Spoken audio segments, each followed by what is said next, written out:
Hey, this is Benjamin Nelson, your Season 7 WSSR Cup champion. I'd like to give a thanks to Roasted Gems Coffee, Trophy Smack, all the admins at WSSR, Snowy Desert Racing, everybody that tunes in to the Freaky Fast broadcast every week, including my family and friends, co-workers as well. And I am so honored to be able to hoist this beautiful trophy. I've never been more proud to be a champion.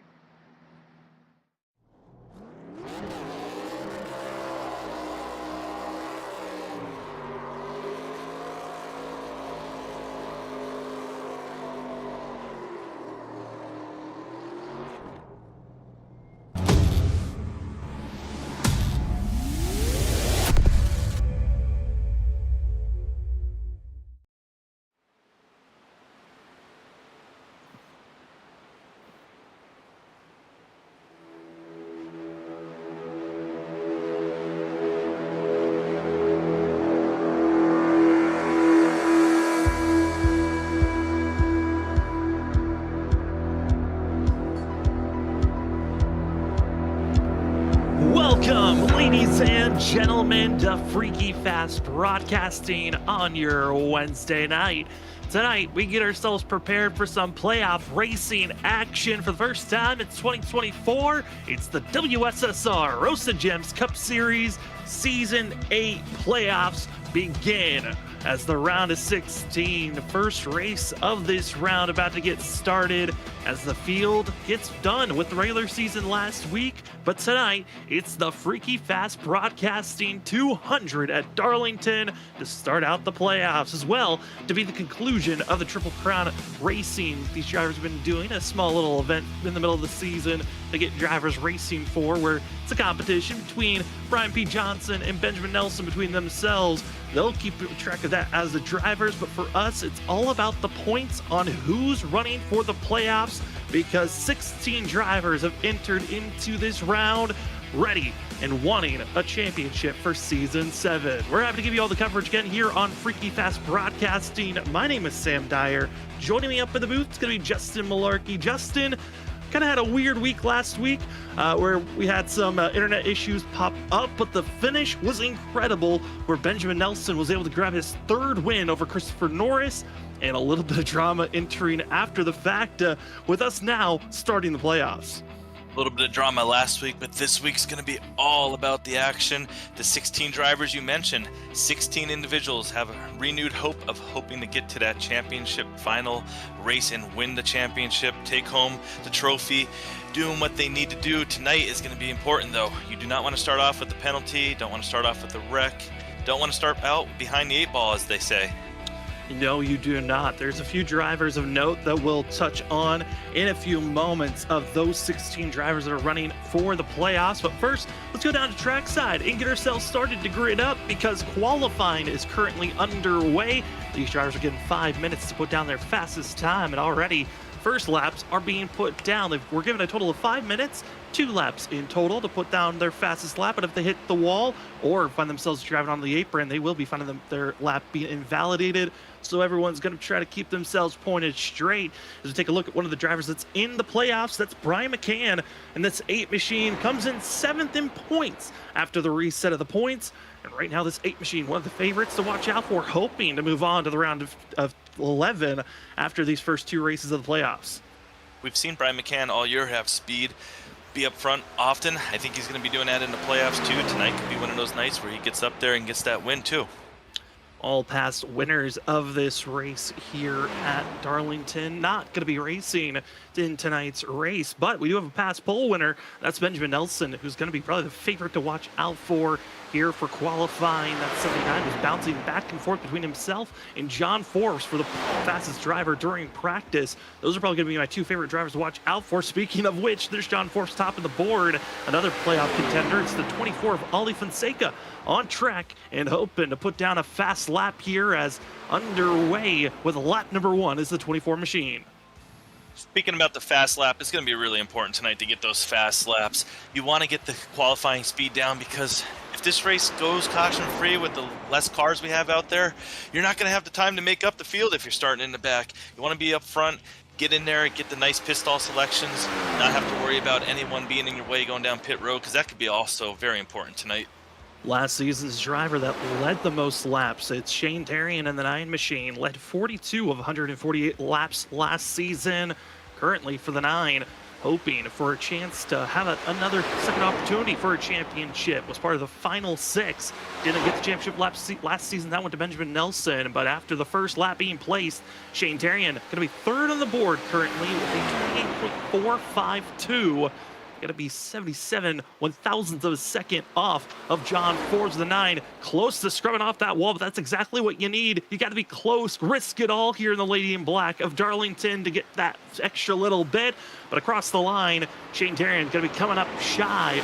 Still good enough, better time that second lap, but only good enough for 4th place as Larry Yingling's going to bounce up to 2nd. Larry Yingling out there at a 28.404. We're getting a good idea right now what these drivers expect to run. You can see a 404, how close that is, going all the way back to 10th position, 477 now as Nick Crawford gets into 10th, as you're seeing. But that, you're talking less than a half a tenth of a second to separate, and being in 2nd position versus 10th, and with qualifying being so crucial, getting any speed you can right now in the final 43 seconds to improve your lap is going to be very important, but not many drivers left to qualify. Looks like everyone going to be done and dusted with qualifying attempts. John Forbes going to be the fast driver in the 11 machine, taking the pole award here tonight at Darlington. And again, talked about how the 11 was going back and forth between himself and Benjamin Nelson for the fastest driver during practice. Benjamin Nelson, not even close to that pole time. Going to be 8th fastest currently, 0.08 of a second off of that pole time. But so far back in the pack, that's going to be a tough task for the 79 machine because track position is going to be so impactful here tonight. It's tough to make passes. We look at some of the past races that have been ran here in the WSSR Cup Series. They've ran here at this track 3 times, and the driver that gets the pole has found themselves in the victory lane 2 out of the last 3 races here.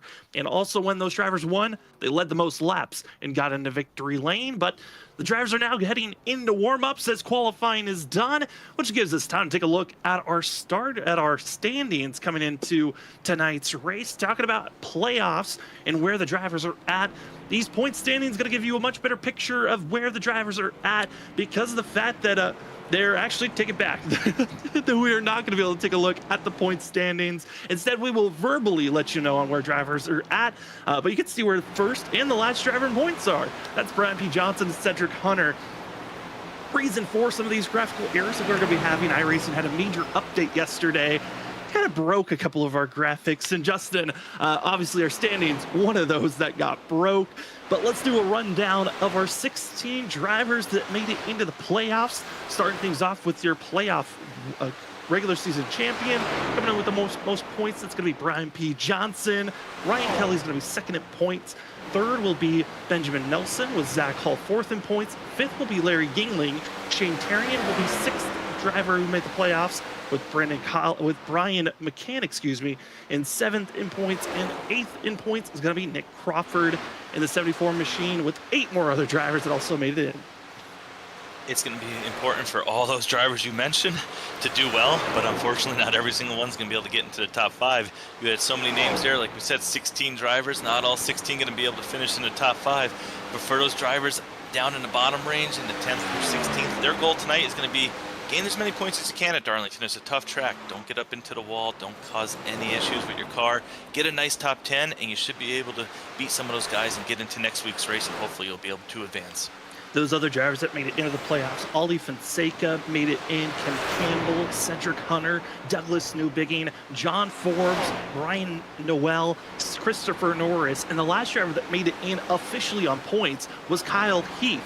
But Kyle Heath, due to the fact of not going to be able to make all the races during the playoffs, decided to back out of the playoffs, gifting Cody Reed in the 52 machine an opportunity to be in the playoffs. So there was a swappage in positioning. Cody missed out on the playoffs, pointing his way in last week by 7 points. But with this gift, the 52 has a second chance to fight for a championship. And I know for a fact Cody was very excited to get that news on the fact that he was going to be having a chance to battle in the playoffs. Yeah, that is exciting. That's going to be exciting for our viewers because now with Cody Reed having a chance, we saw him last week at Atlanta. He was one of those exciting drivers to watch. He was going down, making moves on the inside, trying to get around people, getting up there, stirring up the field, trying to do everything he could. Tonight, maybe he'll be a driver that is going to surprise us and get up there and lead some of those laps and maybe take home that first win and shock the whole playoff drivers. Gonna need some strategy help if he's gonna beat that 11 machine of John Forbes. Again, Forbes was very good at this track. Other drivers we know have been very strong at this course, hoping for some quick speed. But taking a look at, of the schedule that these drivers have up, I don't think the schedule's gonna work either, but we'll see if it does. Nope, it doesn't either. But here it is for the playoffs for Justin. It's going to be a 3-round system. Each round for 2 races these drivers are going to have, and it's going to be a cutoff race of 5 drivers being eliminated per round until we get to that 3rd and last championship round, where it's all about whoever has the most points is going to become your season 8 champion. But this first round going to be here at Darlington. Next week the drivers head to Legacy Phoenix. Round 2 is when we head to Iowa and then Legacy Kentucky. So we find ourselves in the championship round. Charlotte and Kansas will be our last 2 races of the season. These are tough rounds that they're dealing with, but this first one, probably the toughest of them all, coming to here at Darlington and then Legacy Phoenix. Darlington definitely very challenging. We're going to be talking all night about how narrow the track is. It looks like it might be wide, but don't let that trick you because it's pretty much about 2.5, maybe 3 lanes that you can run in, but you really can't run side by side here. It's challenging. You'll see drivers try it. They might get up into the wall. But Legacy Phoenix next week, another track, not much grip. We're going 2 tracks in a row with not much grip, and then they're going to send these drivers to Iowa. Iowa, we know, has not much grip at all, so it's going to be really fun these next few weeks with low grip tracks. Low grip tracks, and even like you saw there, Anthony Gaudio getting out of trouble out of the exit of turn 2. That's going to be similar to what we see when we get to full race speed, as these drivers trying to hold off on the exit of the corner, center of the corner, get into that outside wall, grabbing their Darlington stripes. Those are moments that we're expecting to see here this evening. But for the field, they're done with practice. Qualifying's over. Warm-up just got finished. It's time for these drivers to race for 150 laps this evening at Darlington for the Freaky Fast Broadcasting 200 for the start of the Season 8 playoffs for the WSSR Roasted Gems Cup Series. As the drivers start to file in and grid up for this race, a quick shout out to the sponsors of Roasted Gems Coffee and Trophy Smack. We'll touch on them more later on in the broadcast. But let's see if we can take a look at the grid. And hey, we found a graphic that works. It's going to be your starting grid here tonight with John Forbes in the 11 machine. That's going to be taking that pole award. Larry Yingling going to be in second for the 67. Brian P. Johnson, your regular season champion, going to be starting in third. Shane Darian, the fast driver here at Darlington, starting in fourth. Douglas Newbigin in fifth. Sixth goes to Ryan Kelly. Cedric Hunter in seventh. Benjamin Nelson in 8th with Brian McCann 9th, and finishing out your top 10, we find ourselves with Nick Crawford. Going off P11 is going to be Zach Hall, 12th, Ali Fonseca, P13, Chris Stitz, and Anthony Gaudio lining up in the 14th position. Brian Noel is going to be 15th, followed by Cody Reed, who we mentioned at the top of the show, going off 16th, and Christopher Norris 17th, followed by Ken Campbell in 18th, James Kaufman in 19th, and Ben Kinney in 20th. And rolling off 21st is going to be Cameron Sarton.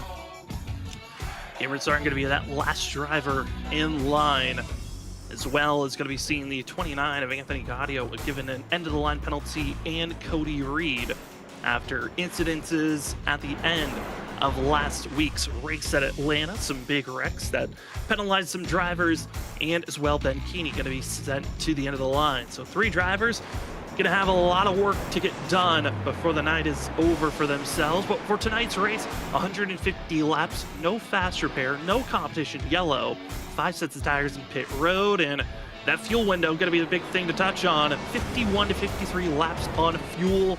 Looking like this could be a 2-stop type of a race if they can get to that fuel window here, Justin. Yeah, it does look like a 2-stop race.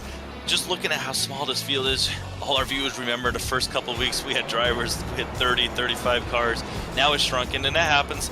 People have not made the playoffs. People have dropped other commitments. It happens. But 19 cars, Sam, I think we might see a small amount of wrecks tonight, which could lead to maybe 2 stops like you mentioned. 21, take the green.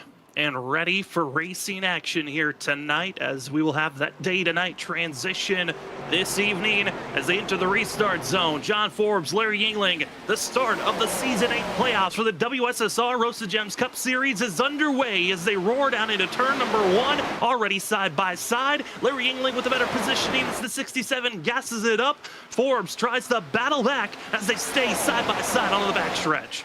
Side by side, down the back straightaway, dealing with some of that sun going into turn 3. That's going to be something we'll talk about, giving these drivers a little bit of visibility problem. But right now, the top 2, they're able to stay side by side. Who's going to lead this first lap coming to the straightaway? So crucial and important to get the track position, take the lead, have that fresh air to work with, and you don't have to worry about fighting back. And right now, still staying side by side, but Larry Yingling will lead the lap, take the bonus point as John Forbes muscles his way forward, inking ahead by just the nose as he gets the better exit out of turn 2, but John Forbes still staying in touch and in line. The 11 does not want this lead position to be just thrown away in an instant. John Forbes, Larry Yingling showing us you can race side by side at this track, but the question, how long do you want to do it? Forbes being down on that inside, is he going to potentially abuse that right front tire to right rear? Larry Yingling running side by side, same problem. Will that happen? Will that play into Brian Johnson, who right now has the clean car, not worrying about anyone being in front of him, able to maybe manage his tires a little bit right here in these first 3 laps? John Forbes marching his way forward, trying to take his first championship in the WSSR. Larry Yingling, a 3-time champion in this series, the driver with the most championships out of anyone in the WSSR's history books, and both have competition of knowing, hey, what it takes to get into victory lane as well to grab a championship. But Darlington, one mistake could put both of these drivers on a tough spot heading into next week at Legacy Phoenix. This battle is awesome to watch. They've been side by side since the drop of the green, but how much of this, like you've said, Justin, is it worth the kind of fall off that we're going to be seeing by these front 2 drivers, expected to be massive as we ride on board with a 28 of Brian P. Johnson? It could be something that 20 laps from now, these drivers may pay the price. We saw it happen 2 weeks ago at Nashville, Sam. That's something that we really were surprised at. Those drivers were racing so hard up front, and all of a sudden, they really started paying the price on the long run.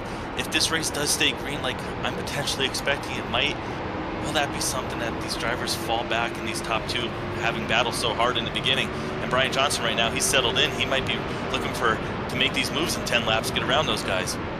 Settle in, move forward, attack, and go fast. As driver that's a little bit further on back in 12th position, we find Zach Hall, teammate of Brian P. Johnson and Shane Tarrant, that are inside of the top 5. 32 having a little bit of a different showing as we take a look at the Zach Hall cam in the dark, trying to find a way to move forward, and right now taking it very easy on his tires. But I think for a lot of these drivers, Justin, Darlington, not the easiest track in the world. It's kind of like a road course, you could say, where it's all about survival. Yeah, we're in car right now. You can see, you go into the corner, you get down on that white line, but then all of a sudden you drive it right up to the wall, and you really do drive it to the wall. You get as close as you can, so this way you have a good angle when you get to the middle of the corner, and you dive back down to the bottom of that white line and kind of come out of the corner. And then in the other turn, 3 and 4, which we are right now, drivers choose to run right down on that white line, or some choose to run up on the wall. Not as much movement from top to bottom in turns 3 and 4, but that's what makes this track great. 2 different corners, very unique. Makes it really hard. You cannot forget what corner you're about to get into, because one corner does require a little bit more braking than the others, and that's something that'll really bring this track into characteristics as this night runs on. Let's take a look at last season's champion, Benjamin Nelson, the heavy favorites coming into this season. Won last week at Atlanta. No, we weren't able to give you the finishing of that race. A little bit of just weather issues took that out of our hands. But Benjamin Nelson, last corner, last lap pass on Christopher Norris to take the win and trying to carry that momentum. 3 wins this season for this 79 machine and hoping to continue on with the winning pace. Other drivers, though, coming in with different mentalities. Chris Stitz, not in the playoffs, just coming in to get some more run time, and the ultimate goal, get some wins, great finishes to set up for next season. And the 17, one of a few drivers not in the playoffs running here tonight. And Justin, always a different mentality when you know that you see other drivers running in the playoffs, but you want to also be as competitive as you can during these final races of the season. Right now, for him to being out here with the drivers in the playoffs, he knows he's out there against some of the 16 best drivers in this league. So anything he learns tonight, he's able to apply to next season, which is great growth, something that he's going to be proud of, being able to get out there with these guys. And also, like you mentioned, it's hard when you're around other drivers. You don't want to be that one that maybe causes some accident or maybe ruins someone's hopes. So he's probably also trying to stay out of the way, but also be in the race and learning at the same time. Perfect balance. Chris Stitt's great driver. He's going to learn a lot tonight. Certainly is. Anthony Gaudio, who's had to take an end-of-the-line penalty, slowly closing in behind the 17 of Chris Stitz. That 29 had a little bit of a blunder last week, hoping to recover after some of the past mistakes. And right now in 16th position, not a bad spot to be after starting all the way back in 19th position. Able to move up to 16th and showing, hey, you can make some passes, but it's going to be a lot later in a run. I think that these drivers are going to have that sensation of we can make these big moves, or you wait for a major mistake that can give you a chance to go for a pass. And another option on passing would be in the pits. But, oh, we do have a yellow. Looks like there's a car up in the wall, Sam. Got it coming out of turn 2. That's going to be the 77 of Brian Noel. Trouble for himself, and it looks to be contact between the 77 and the 38 of Christopher Norris. Gets to 77, over 45 degrees sideways in front of the field, and that will bring out the yellow. Luckily, didn't get into the wall too bad, and I think all drivers scaved away a lot nicer than what they could have been. As our first caution of the day comes out on lap 13, and just a slight tap on the rear end, straightens out 77, and they continue to drive forward, but that's what brings out our first caution of the day. And these drivers are hitting pit road already. You see the leaders going in.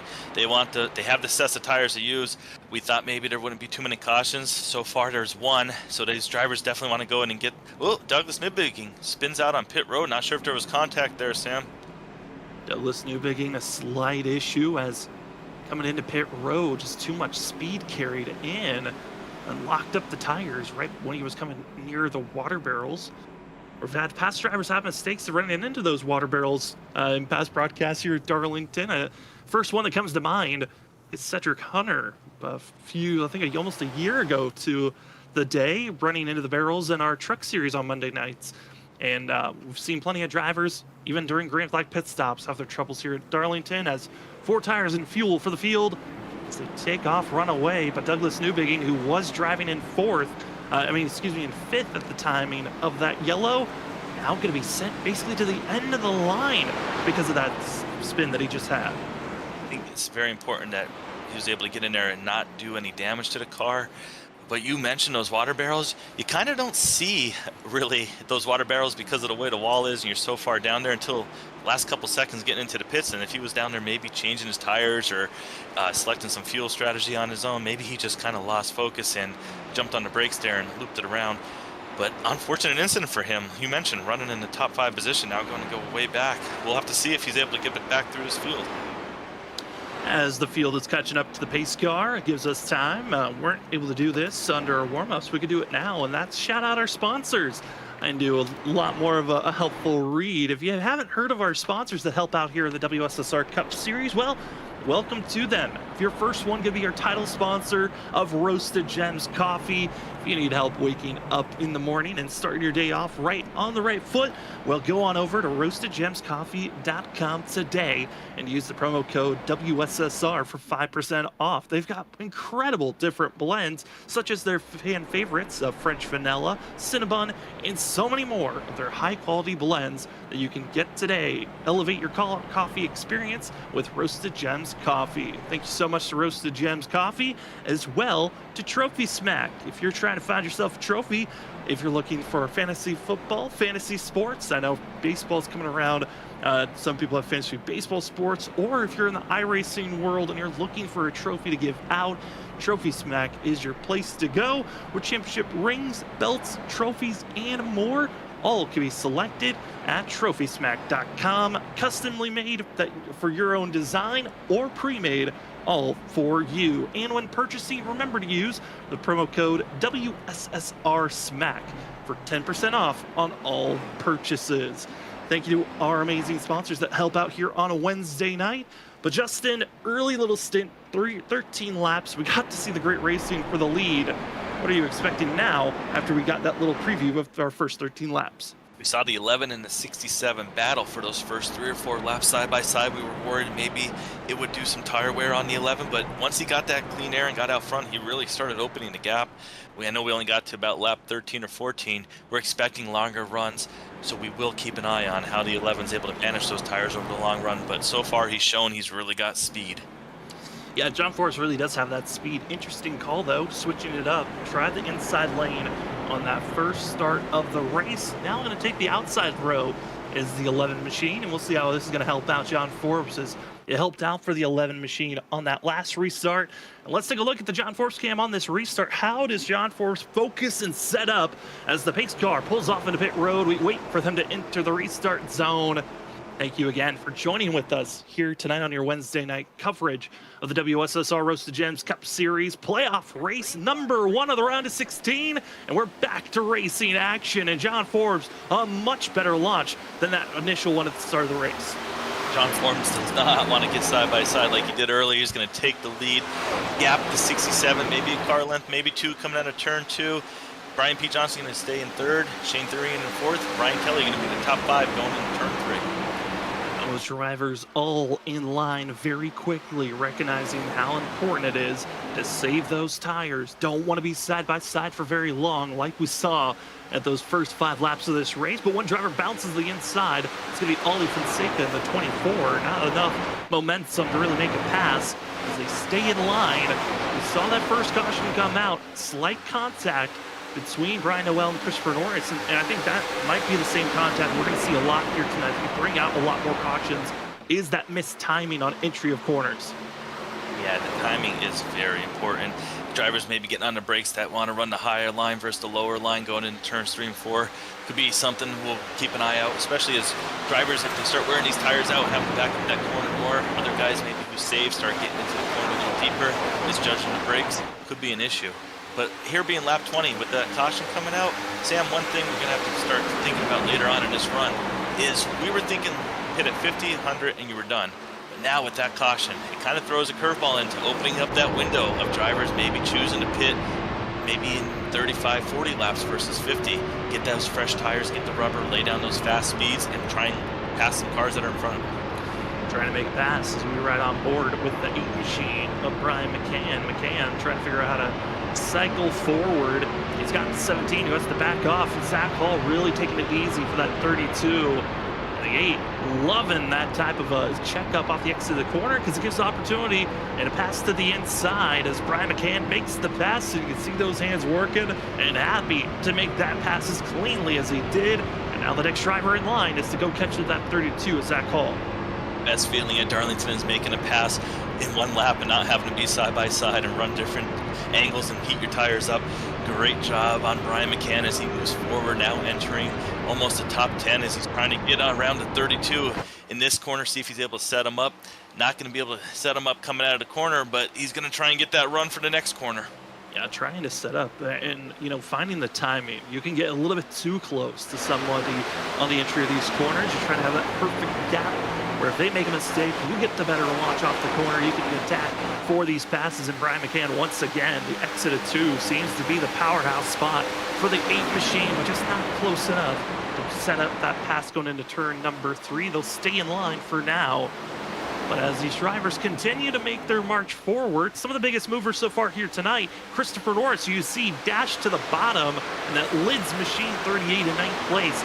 Biggest mover up 8 spots is Christopher Norris, and he is really the only driver that's been able to go up quite a few positions. Another driver who's also gone up quite a few, Nick Crawford in 6th, who we see on screen trying to set up Brian Kelly. Nick Crawford trying to get around.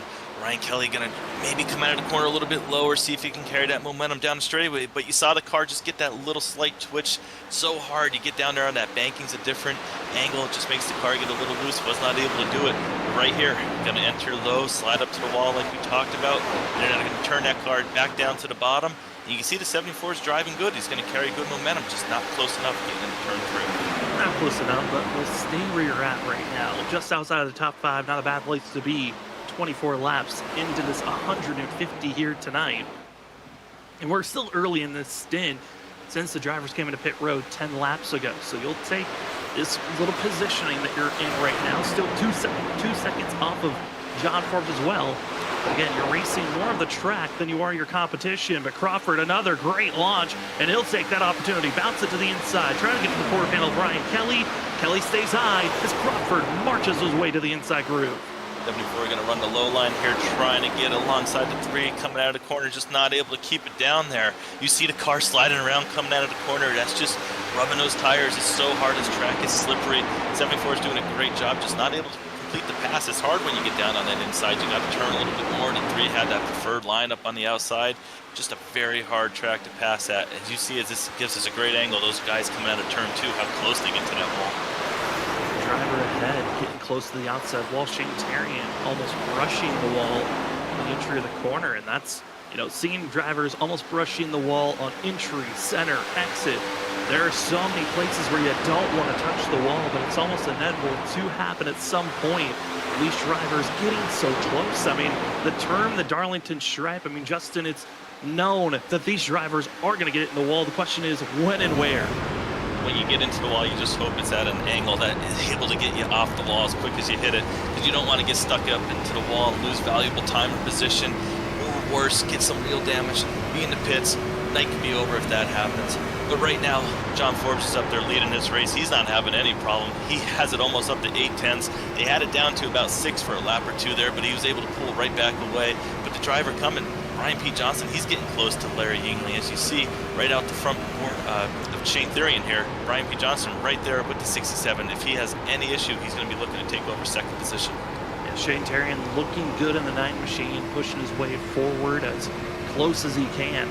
Strong track here at Darlington is for Shane Tarian. I've seen him in many leagues. Darlington's one of the tracks you can kind of circle that he's going to have a top 5 run, if not have a winning vehicle every time you go. He led the most laps here last season in 42 of 148.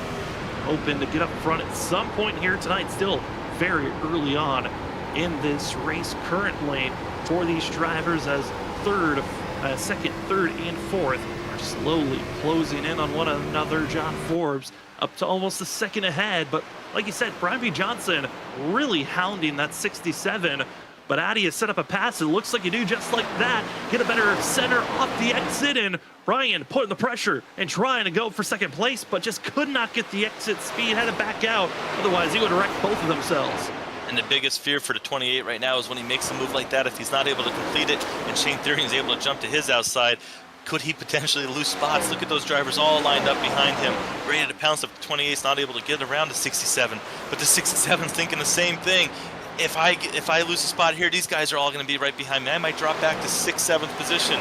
This is going to turn into a really heated battle, I think. These drivers do not want to give up track position, but look at them all. They're all right there. You can throw a blanket under these 5. You certainly could, and that one attempt for going for the pass a lap ago cost over 3/10 on our leader of John Forbes and gave all the drivers behind Shane Tarian to really close in on that gap. I think for Tarian, he got a little bit spooked, backed off just slightly, but Ryan Kelly, Nick Crawford, Benjamin Nelson, they are closing in quickly in that last lap. Now looking at drivers' last laps that they just put down, Nick Crawford running very similar times to our front 2. Problem is, how will he get to the front 2? He's got to pass these guys in between them. If he gets up there, he might be a guy who could challenge John Forbes. We have not seen anyone really challenge him yet. Like you mentioned, it's now grown over to a 1-second lead for John Forbes over Larry Yingling. But Brian P. Johnson's going to be trying to do what he can to get up there. But Nick Crawford looking to make moves under Benjamin Nelson. We know Nick Crawford's had speed. How's he going to get to that front?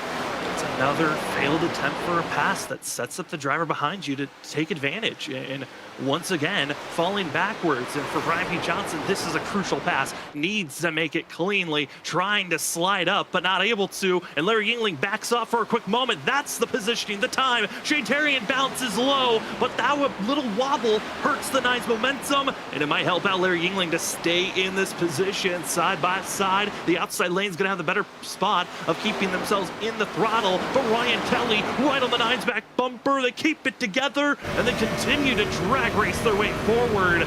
A quick scare, and it now is going to enable a chance for Benjamin Nelson to get by Kelly. It shows exactly how much this track matters for momentum. The 3 had to check up because of the 9 in front of him, because of the 67 in front of the 9. All that allowed for the 79 now to get under the 3. He was just under pressure from the 74, but now the 79 is going to be making a move on the 3. He's going to have the same problem. Can he get underneath and clear? Not going to be able to do it coming out of the corner. Now the 74 is going to have a run on him. Will he pull down and make a move? And in a lap of just raw battling for third place, Larry Yingling now losing touch to Brian P. Johnson, who now has over a half a second gap lead. Once they were on top of one another and pulling away quickly is the 28. That's Ryan Kelly now in a spot where he thought he was the attacker. Now has to defend this position and put up some defensive walls. How do you hold back Benjamin Nelson, who's the most winningest driver this season with 3 coming into the playoffs, as trying to set up to make a pass to get by Ryan Kelly, the driver that had 2 wins this season. And Kelly had some very strong runs in the middle of this season, was trying to find himself a way to make, at one moment was battling for the regular season championship. But tonight, it's just survival mode. As other drivers that are in survival mode, Christopher Norris being challenged by Douglas Newbigging, which Newbigging, again, back at lap 15 when they came into pit road, had the spin on pit entry. He's on a full recovery run, now makes the pass up to 11. You can see Newbigging right there have great, able to turn that car down, have great grip, get around the 38, who you mentioned before was one of the biggest movers, but now starting to slowly fade back. He's got pressure from the 52 underneath him. But I tell you what, the battle up front with the 9 and the 67, 79, 3, they're all side by side going into turn 3. I think this is getting really tight up there. The 67's in the wall, the 3 follows him, 74 gets underneath both. More contact between the 3 and the 67.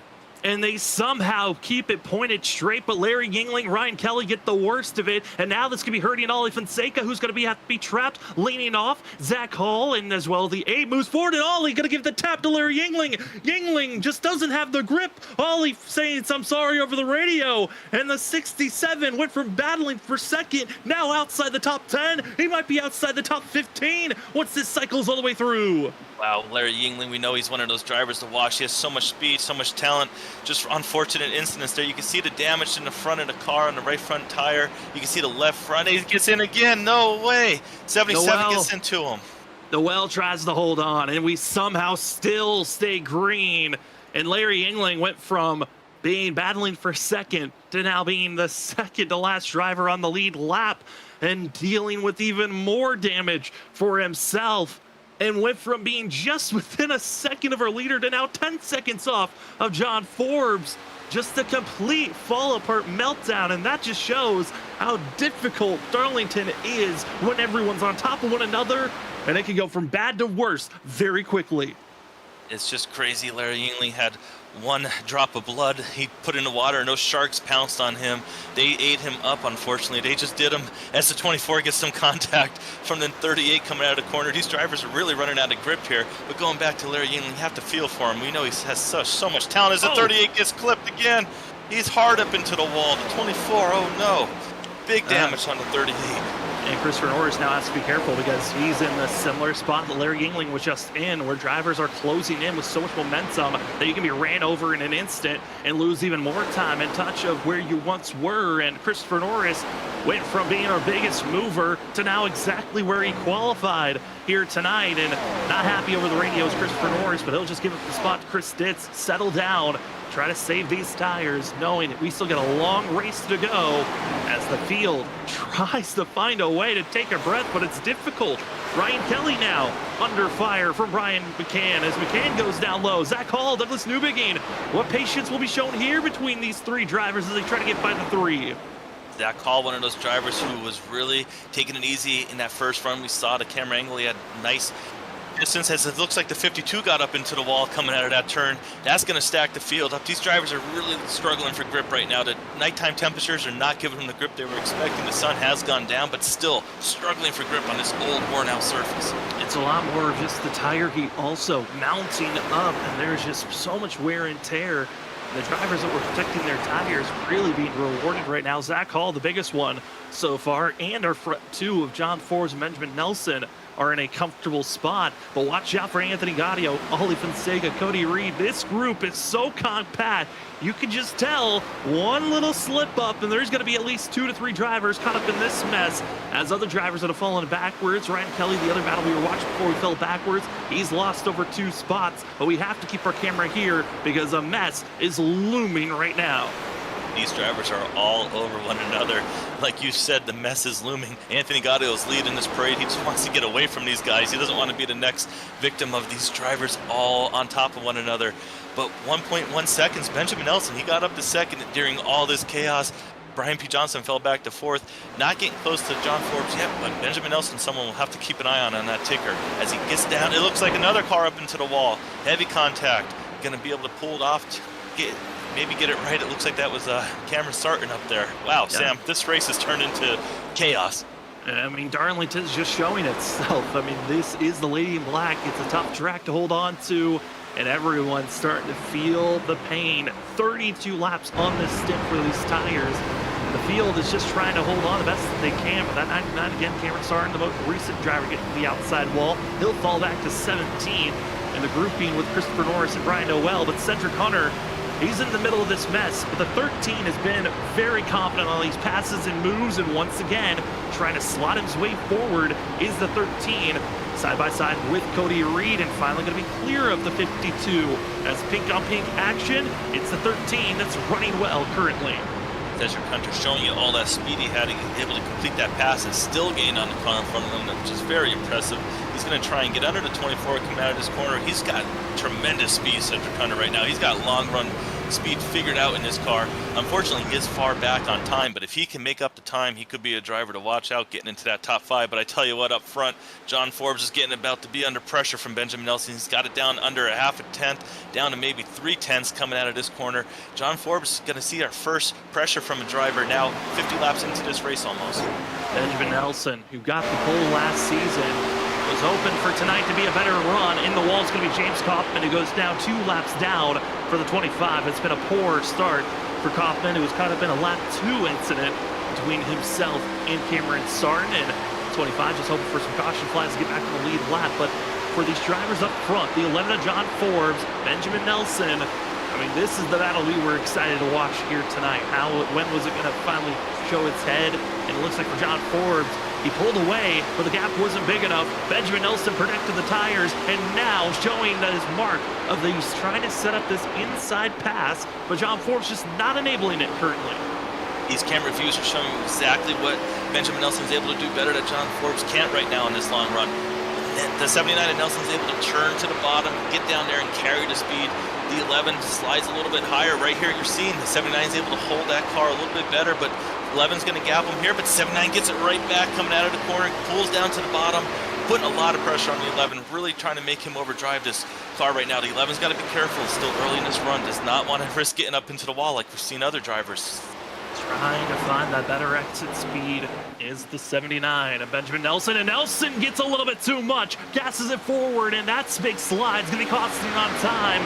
And a driver entering pit road, Ryan Kelly, not comfortable. Issues for the 3, require damage for Kelly after contact between himself and it looks like to be James Kaufman.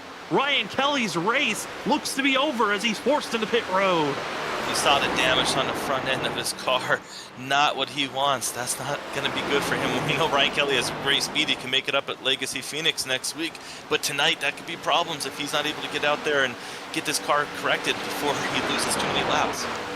At least 1, maybe 2 laps going to be put down is the 3 of Ryan Kelly as the battle for the lead rages on, and this battling going on for 6th place. Brian McCann, Brian P. Johnson.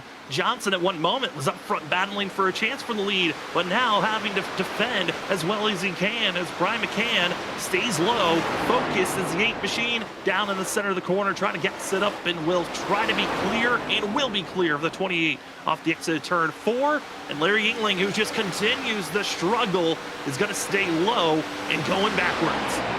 No, not what you want to see for Larry Yingling, driver who had such great speed early in this race.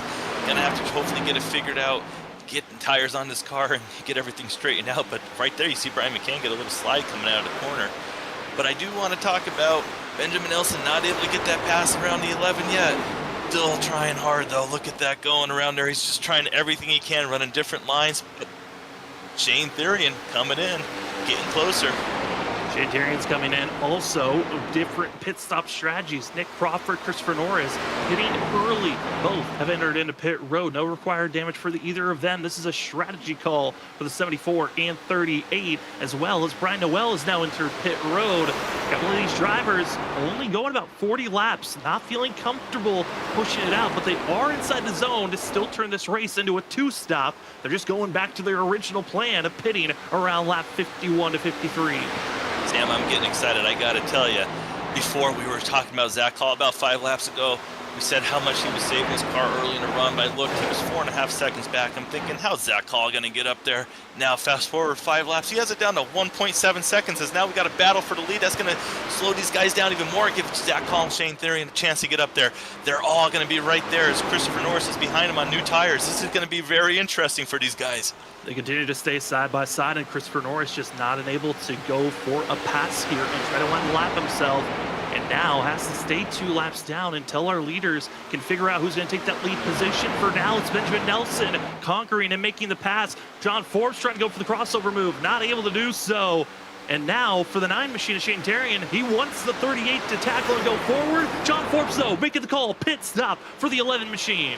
Leader going to be the first one. He wants to get those tires. Now 79 is going to be able to lead this lap here, but the 38 is going to try and get a lap back around him. It's just kind of right there, because that's the problem. I think 38 is in there on new tires, so he's got the speed right now. We know he has a little bit of damage, but that's kind of one of those things where you're on new tires and you want to get around the leaders, but you also don't want to get in the leaders' way. Kind of makes it hard. You see them, you look up in your mirror and you know you got to deal with someone. Meanwhile, the 32 and the 9 are coming. 79 is going to get into the pits too.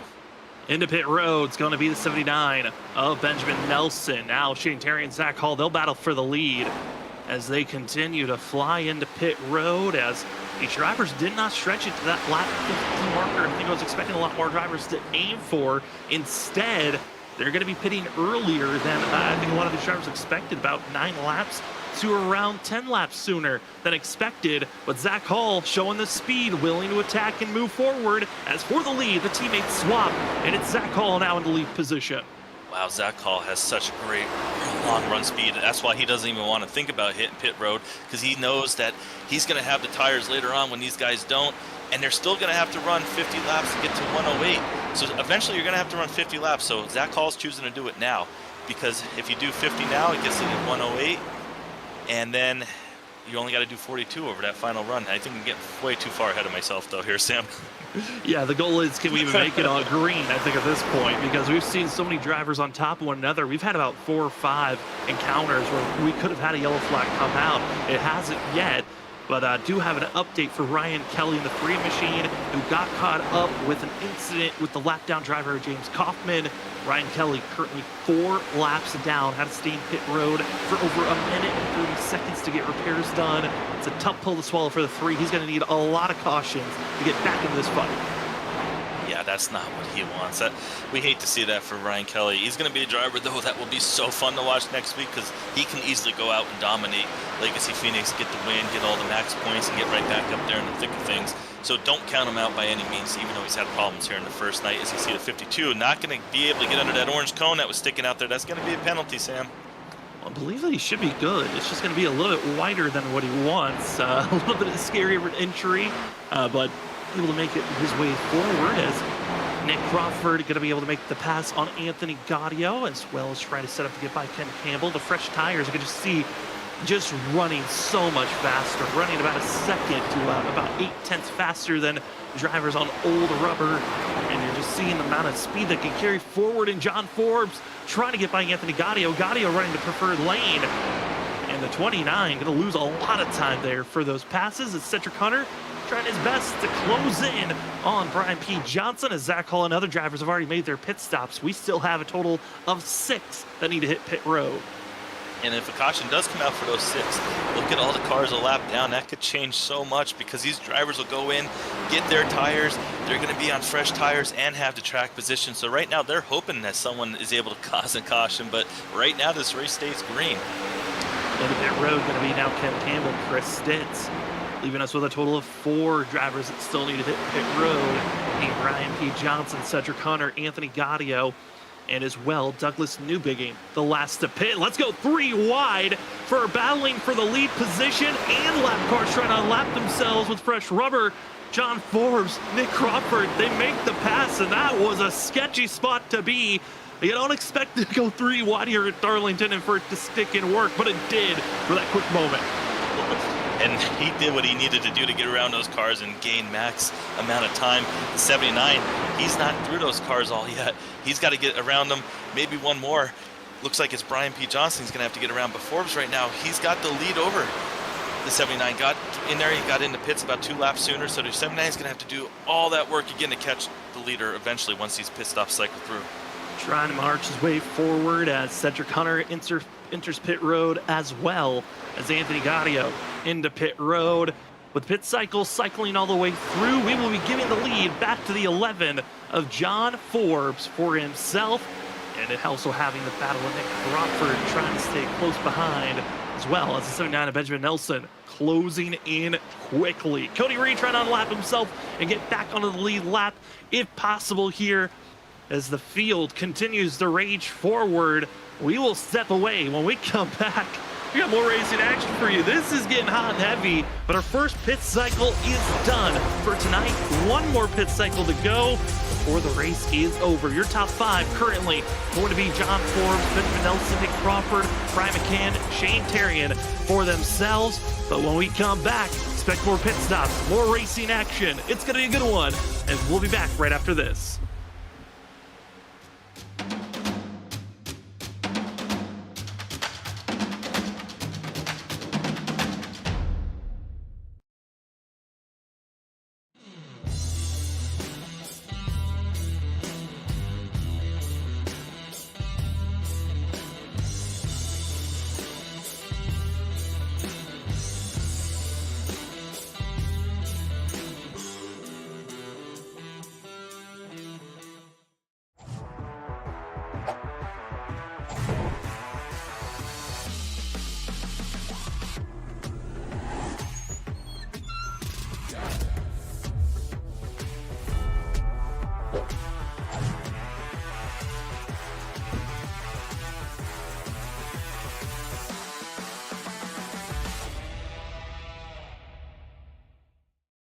Hey, this is Benjamin Nelson, your Season 7 WSSR Cup champion.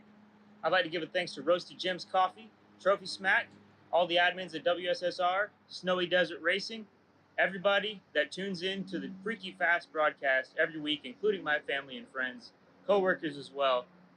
And I am so honored to be able to hoist this beautiful trophy. I've never been more proud to be a champion.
They're 5 wide behind her pit.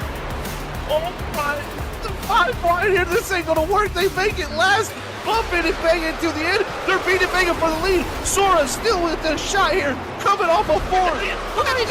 That's it.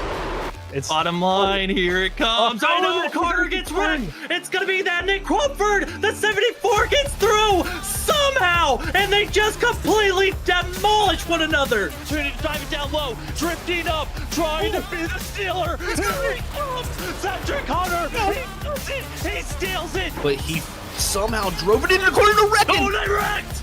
They wrecked each other. The top two bounced into one another. Just too much of side drifting off of, and they got to be careful. Oh no, the 4 demolishes into 28.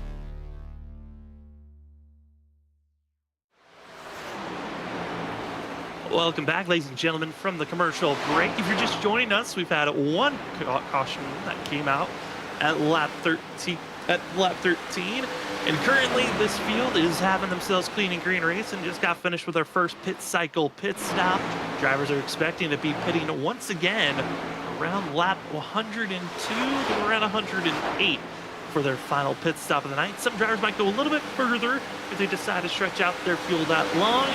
Right now, it's John Forbes, Benjamin Nelson, your top two drivers. They've been the top two currently. A lot of great racing action under this stint that we just got finished with, and it's been fun to give you all the coverage here on Freaky Fast Broadcasting for the Freaky Fast Broadcasting 200 at Darlington, the first race of the round of 16 playoffs for the WSSR Roasted Gems Cup Series. My name is Sam Dyer. Joining me up in booth is Justin Malarkey. And Justin, currently it's all the 11 and the 79 at this moment, but curious on who else could be a factor to watch out for.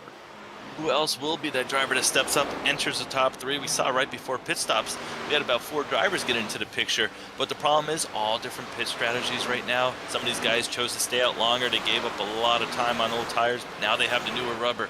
Some of those drivers that were up there was Zach Hall. He was back to 6.7 seconds. Now he's got it down to 5.3, but how will he make up all that time? And by the time he makes up that time, will they be pitting again for fresh rubber? Same thing with Shane Therian. You see him right here making that pass. He was one of those guys that was reeling in those leaders right before green flag pit stops, but gave up a lot of time by staying out a little bit longer. Right now, though, Brian McCann is the driver between those two, trying to shake everything up. Trying his best to shake things up as we officially have crossed into the halfway of this race. Battling action you see on screen is Shane Therian just finishing up that pass for 4th place. But Zach Hall trying to follow his teammate to continue on into the top 5 as Nick Crawford about to be falling to the clutches of that 32. Other updates on this race. Ben Keeney has called it a night. 90 just was not having a fun night out there. It was tough race overall as Nick Crawford with a major save. Zach Hall bounces it high and able to push his way forward. Another driver that's some unfortunate luck is James Kaufman getting into Ryan Kelly. Kelly, one of our playoff 16 drivers, major damage, had to come in with required damage. Wasn't a long time, but was enough to put the 3-4 laps down and back in 20th position. With how many drivers are a lap down ahead of the 3, it just looks like a mountain that's too high to climb to get back on the lead lap and go for a great finish.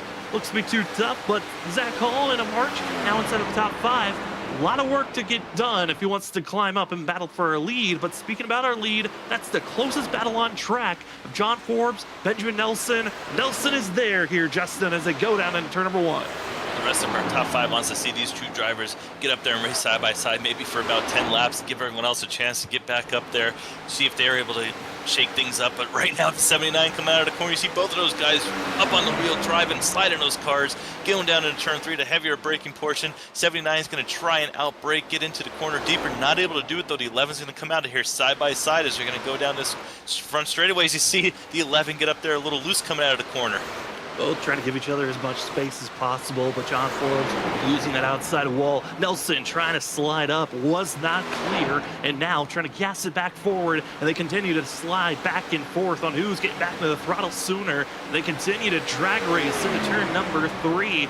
Nelson's going to have the advantage down into this turn, but John Forbes got to give kudos. The 11 is willing to place that machine into the wall, but grazed it too much, lost too much momentum. We've got a new leader. It's Benjamin Nelson in the 79. New leader, 79, getting the job done here about 20 laps before pit stop. So now he's going to be the driver who decides, will he go in and pit early, get that lead?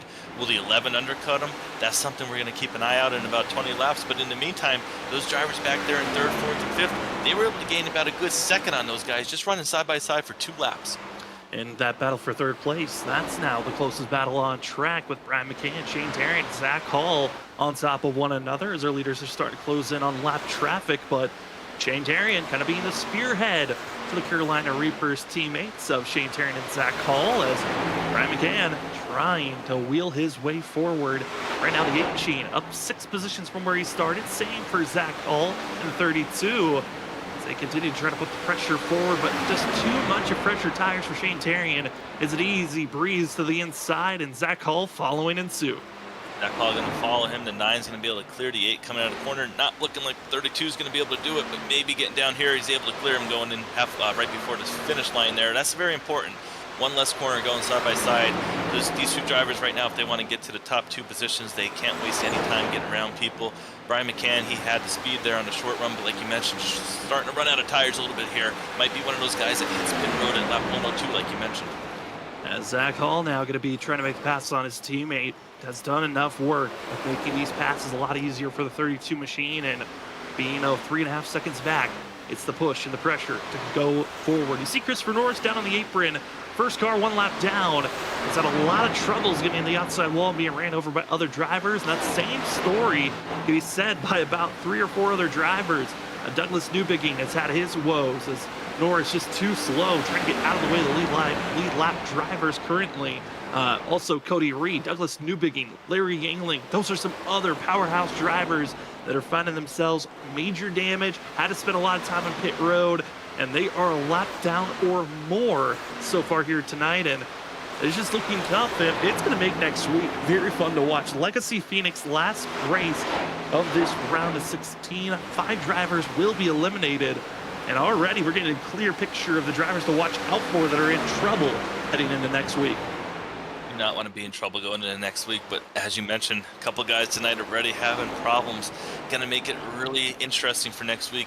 It's going to be a goal for next week to go out there, get max points, do everything you can, lead all the laps, take the bonus points, get yourself back up there into the top 10. You don't want to get cut off going into the second round. You want to be able to race, have a chance for that championship, but not everyone's going to be able to do it. One driver that kind of stayed under the radar. Gonna want to do a little bit of talking points about him, and that's a 10th place runner right now. Gonna be up 8 spots from where he started, Ken Campbell. And right now being challenged by Chris Stitz, and Ken Campbell came into the playoffs very much a quiet driver. Of all those that came into this season, has had 4 top, has finished 2 top 5s this season, 4 top 10s, 1 pole, and that pulls back at Pocono, but best finish last week at Atlanta, really coming in with the momentum. And Campbell needs to continue to just stay quiet, continue moving forward, and might have another under-the-radar driver that can move on to the next round. We had a similar driver, you think back to last season, Joshua Kanata made our final 6 and had a chance for the championship, but just kind of ran out of juice to go for that championship battle. But Ken Campbell could be another one of those underdog drivers that might sneak his way into a good finish and might run pretty deep into the playoffs if he can continue on with these top 10 finishes. And Ken Campbell, like you mentioned, at Pocono had great speed in that race. We know he has the speed. Is he able to put it all together tonight and do another top 5 run, move into advancing himself towards a great race next week at Legacy Phoenix, which should get him into the next round? Could be a driver to watch out, like you mentioned. But up front, we might have a new 2nd place leader up here for Benjamin Nelson to deal with. Zach Hall's all over John Forbes right now, coming through this corner. Zach Hall's a driver right now. You see the fire spit out of the cars. He had a lift coming out of the corner, but so did the 11. 32 might be making a move here going into turn 1.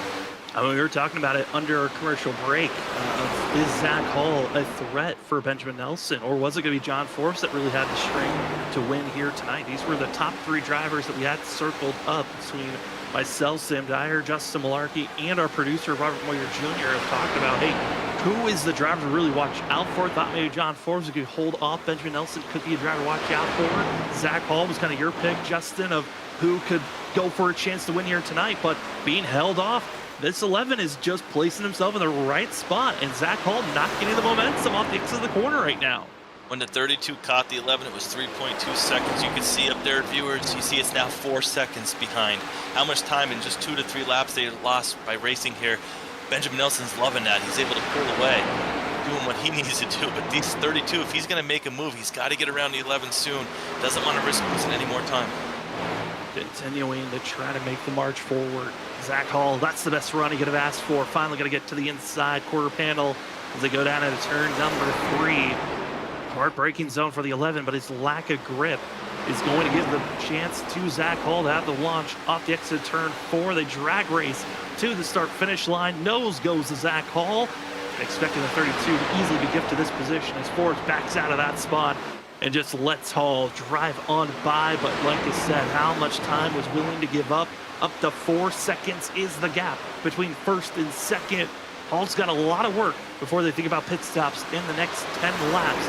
We'll see if there is enough time for Hall to run down as quickly as possible as the field continues to put the pressure on. Getting closer and closer to the final third of this race. Want to give another shout out to our amazing sponsors here tonight at Roasted Gems Coffee. Go get yourself started with your day right with Roasted Gems Coffee today. Go to roastedgems.com and use the promo code WSSR for 5% off. Elevate your coffee experience with Roasted Gems Coffee today. And as well, Trophy Smack. A lot of these drivers have had some close action to the wall. Well, if you want to show off some of the close action yourself of great moments, get yourself your own custom wall smack. It's a metal plate that you put your own custom image on, and it also comes with its wall mounting safe magnet system. It allows you to place your wall smack on your wall, or you can go get a stand, or you can place that on a shelf, desk, wherever you'd like, showing off your wall smack. And remember to use the promo code WSSR SMACK for 10% off at trophysmack.com. Shane Darian enter the picture now for third place as the 9 and the 11 having their own bickering back and forth. Justin, as we're entering closer and closer to pit road, these pit stops are going to be important, but it seems like it was a great call by Benjamin Nelson to go with that in-between pit stop, kind of like what I like to call the Goldilocks stop. Not too early, not too late, but right in the middle, and it's worked out for Benjamin Nelson. Sweet spot, not pitting too soon, not pitting too late, able to maximize time, but he also is a great driver, making up time out on the track as well, in addition to being in pit road at the opportune time. But what are these other drivers going to do? How are they going to make up this distance? Zach Hall's only got it down to 3.7. He had it was about 4 after he got around the 11, so not making up the ground, but the laps running out before pit stops. Is he going to be a driver that maybe does the undercut? We're going to find out really soon. The pit window is going to be opening up. We know they can go about 50 to 52 laps. So right now, anyone who wants to short pit is probably going to be thinking about it in the next 2 to 3 laps. And some of our earliest drivers to come into pit road, Nick Crawford, Christopher Norris, they pitted about 44 laps ago. That was Nick Crawford, who's been notoriously known as one of the first drivers to always hit pit road. Curious if he's going to try that strategy again. It's currently 6th on the board. Will he stretch it out as far as possible, as other close battles of lap traffic and lead lap drivers, seeing Benjamin Nelson, our leader, trying to get by the lap car, as 77 of Brian Noel put 77 a lap down, and as well start to close in on Douglas Newbigging, who is currently 2 laps down, as Nelson has to go extremely low just to make sure he's got plenty of room to work with as they go down in turn 3. I'm very curious, you mentioned Douglas Newbigging. I know he had that problem under the pits, but then he started marching back up through the field, and then next thing I noticed, he was 2 laps down. I kind of lost track on what happened there. Gonna lean on Sam. Maybe he was able to figure it out, but Douglas Newbigging, driver that is in 2 laps down, not what he wants for his race, being in 17th position. No, it's not. And one of the drivers that got himself caught up in a mess, again, was part of that Larry Yingling, Christopher Norris, all those drivers that were getting some heavy damage right before first pit stop. Had to be in pit road for extended time, was the 7. Over a minute of time in pit road, and that's going to force going 2 laps down, now officially 3 laps down, is going to be Douglas Newbigging. Wow, thanks for that great update there. Totally forgot about that incident. There were so many drivers causing so many issues getting into each other. That was such a crazy moment in this race about 50 laps ago. But Douglas Newbigging, unfortunately, being 17th, 3 laps down, that's going to be really problematic for him. But Ryan Kelly might be a driver who's able to get around him. If he's able to do that, that could be one more spot salvaged for Ryan Kelly, who had early trouble. As the drivers continue to race on, we are now entering the pit window. Drivers are in the good if they would like to become the first driver to hit pit road, or do you continue to stretch it out as far as you can go? Again, Cedric Hunter and as well as Zach Hall and a few other drivers can go another 15 laps if they would like and kind of turn this last stint into a sprint where you are just going as quick as possible. But I feel like if you're Zach Hall, being over 2.5 seconds back, yes, you are closing into Benjamin Nelson. Is it worth staying out and giving up even more time, or do you go with that undercut pit stop and think about pitting here in the next 5 laps or so? A great question, because the 32 has such great long run speed, it seems. But if he goes in and pits early, maybe he could get the lead and maybe hold off Benjamin Nelson. Once the tires equal out, Benjamin Nelson would have to really push his car to get it back around the 32. It might be something that driver's thinking, if I can get in there a lap before Nelson and get that advantage and get around him. He's got it down to 3 seconds. We know it was 4. He had that a little bit of time lost getting around the 11. So look for Zach Hall to maybe do this undercut, get himself the lead, and maybe get that victory. Shantarian trying to still stay in front of John Forbes as other drivers making their calls, but Nick Crawford going to be the first driver to hit pit road on lap 103 of 150. Now everyone else expected to hit pit road here. It's going to be a good spree for the next 8 laps of who's going to hit pit road. It's the 11 of John Forbes, the 9 of Shantarian, one of the closest battles on track, but it's over half a second of difference. This is the type of Darlington racing we always expect when things finally get spread out between one another. Spread out with 46 laps to go. They're not going to have to go full distance on tires like you said. So if you do pit now, maybe you can start pushing a little bit harder, knowing that you don't got to go 50 laps on these tires. But every lap you stay out, that's one less you got to do on that longer run. But Zach Hall not able to get any closer than 2.2 seconds to Benjamin Nelson. As Nelson's actually going to go in the pit, Zach Hall's going to take the lead. He's going to choose to stay out. Stays out, close interaction there between Dubiging and as well the 11 of John Forbes. But the early pit stop for Benjamin Nelson does not want to give up any more time. 105 was the lap that was circled for the 79 machine. For Zach Hall, how many more laps are you willing to give up if you're Hall? Because yes, you know you've got the better long run pace, but if you continue to stay out, each lap that you stay out, another lap and a half, if not 2 seconds. I mean, it's a lap, it's a second and a half or 2 seconds you're giving up each lap that you stay out compared to that 79 machine. And all that time is very important when it comes to the end of this race. You mentioned how long will he stay out? The biggest thing I think Zach Hall's got to be thinking is, if I see anyone behind me hit pit road that's within 10 seconds of me, I got to make sure I hit pit road so they don't pass me, because we saw how hard he had to work to get around those guys when he decided to pit later in that second run. If he gives up that track position, he's got to work that hard to get around those guys, heat those tires up, lose time. He's got to maybe, right now, Shane Therian went into pit, so I think Zach Hall has got to get into pit road next time by.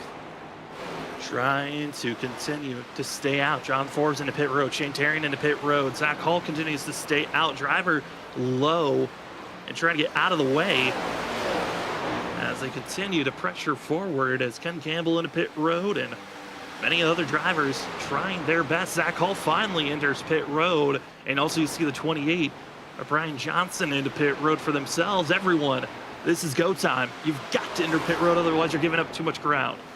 Do not want to give up too much ground, but do you not want to go a lap down either? That's what some of these drivers might have been afraid of, was pitting a little too early, being trapped a lap down. You see those guys on the left side right there who are a lap down, one of them being Benjamin Nelson. He just got back on the lead lap. Thankfully, he's not have to worry about that. But Chris Diss is going to be the leader. He's going to stay out, try and pin anyone a lap down and see if he's able to maybe get a caution here and be one of the few drivers on the lead lap. Banking on the yellow, and for Chris Stitz, he could stay out for another about 8 more laps on fuel, and he'll be okay. I mean, to stretch it out that long and just hoping for a caution flag to come out. But currently, Benjamin Nelson's still in the lead lap, as well as Zach Hall and plenty of others. As the strategy calls continue to linger and loom. Who's got the better strategy call? As Brian McCann, currently with pitting so much earlier, is ahead of Nick Crawford and Zach Hall. Works out for the 8 machine currently as he gets by the 77 of Brian Noel, but the Blues right behind him, Nick Crawford, is closing in ever so slightly. Nick Crawford's closing in, but I tell you who's not closing in. If anyone was pulling for anybody other than Benjamin Nelson tonight, he really killed it on pit road. He has an easy 5-second lead over Brian McCann, but Zach Hall, who was in second, is almost 10 seconds behind, just staying out those couple laps. Must have not had the best pit stop execution. Now 10 seconds, unfortunately. And taking it too easy with Zach Hall. And now going to be continuing to give up time again, staying out an extra 4 more laps, and each lap that he gave up was around 2 seconds of time. And for Zach Hall, it was just how much ground were you willing to give up. And at this point, I mean, it's not like we're saying Zach Hall's playoffs are over by doing this, but certainly a great run seems to be thrown away as getting a little excited here on screen. Shane Terry and John Forbes getting excited with one another as the 9 stays high. Forbes in the 11 stays low, and battling for 5th place is back on between these two. Who are putting on a nice show here with under 40 laps to go, trying to get every spot they can. Every point, you're not sure what's going to matter next week, how many points will matter, but if you can get them tonight, that's one less spot you got to worry about next week. The 9's going to be able to clear them coming out of the corner. The 11's going to try and be in pursuit, but those 2 drivers are still trying to battle to catch the 79, the 8, and the 74 in front of them. Well, as the laps continue to tick away, 40 to go as the laps continue on. We're going to take our final commercial break of the evening. When we come back, who will find themselves in the victory lane at the Freaky Fast Broadcasting 200, the first race of the round of 16? You're finding yourselves who's going to go into victory lane here tonight. Benjamin Nelson, Zach Hall, they're the top 2 to watch out for, but Nelson looks to be the favorite as we count away. We'll be back right after this.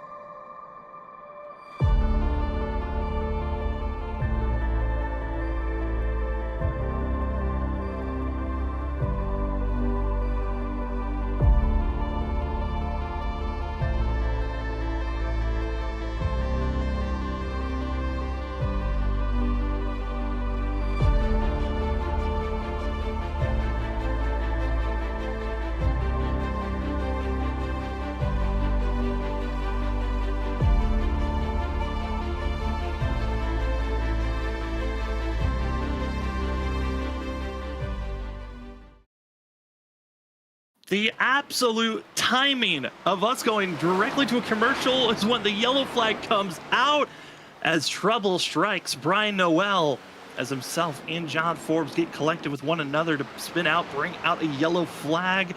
Justin, a little spin between the 2 drivers, but this changes everything because we went from so much spacing and Benjamin Nelson being the heavy favorite to now we're under yellow and we're going to have a quick restart here.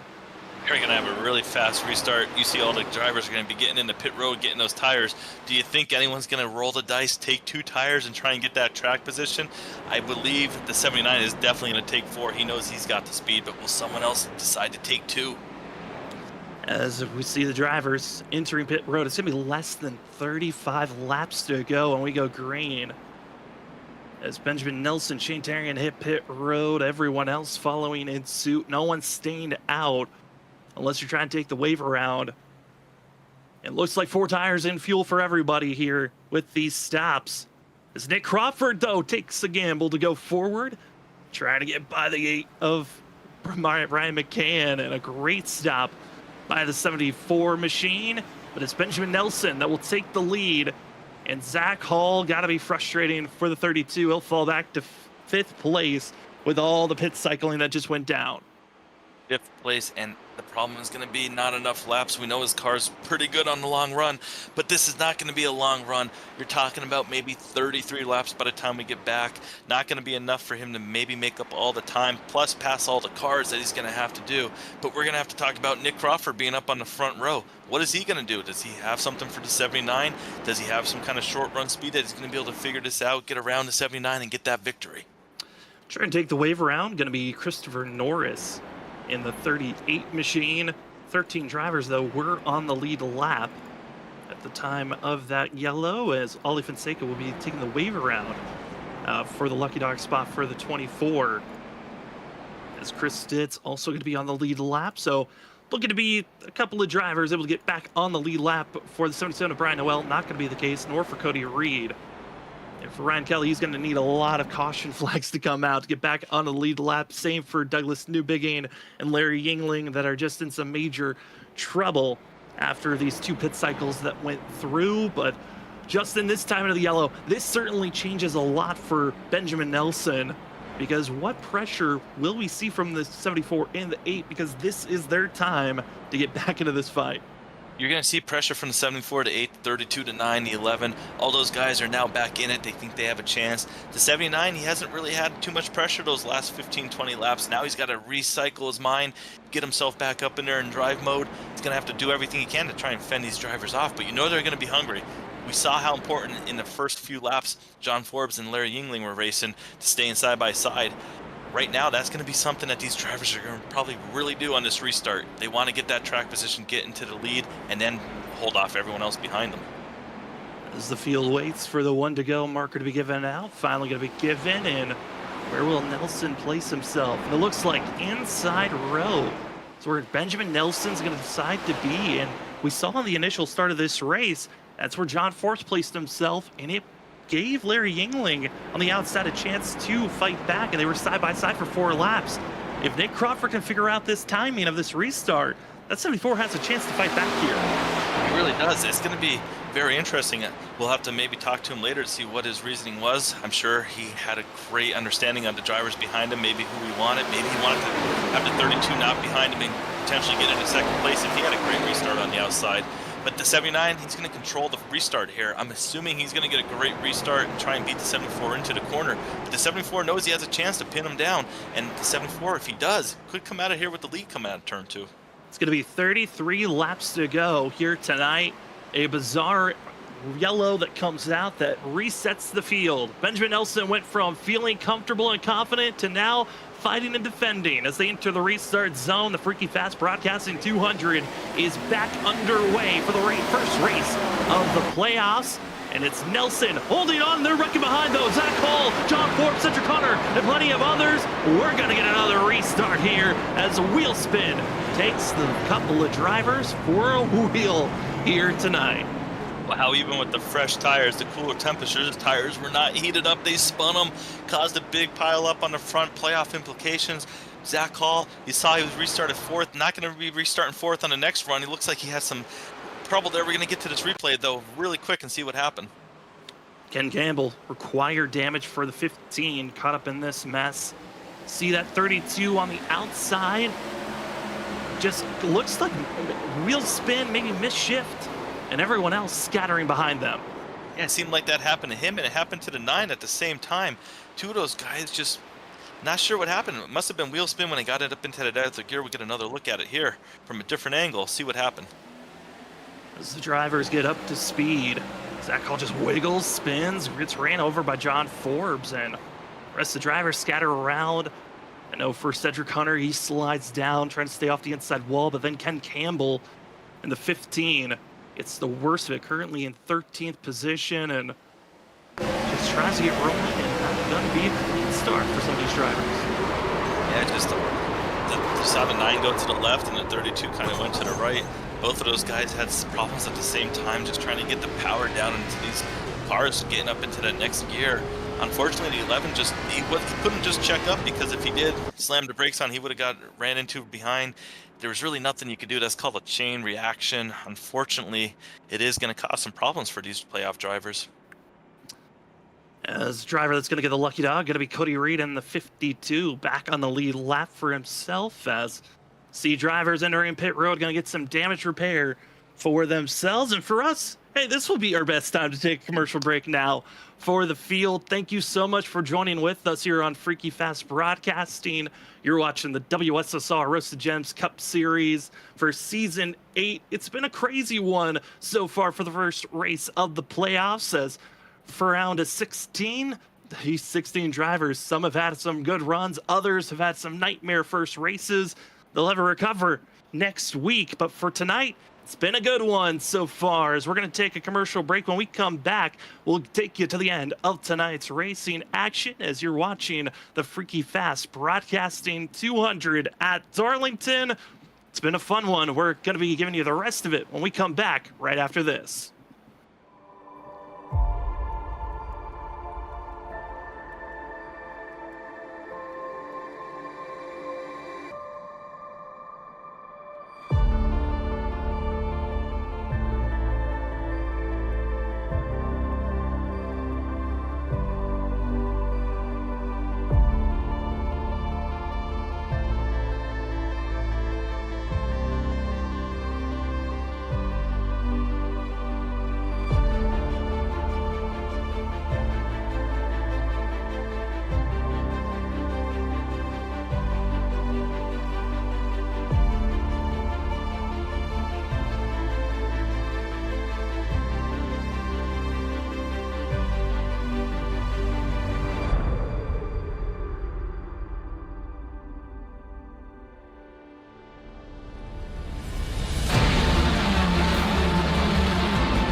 And we are back, ladies and gentlemen, about to get back to green flag racing.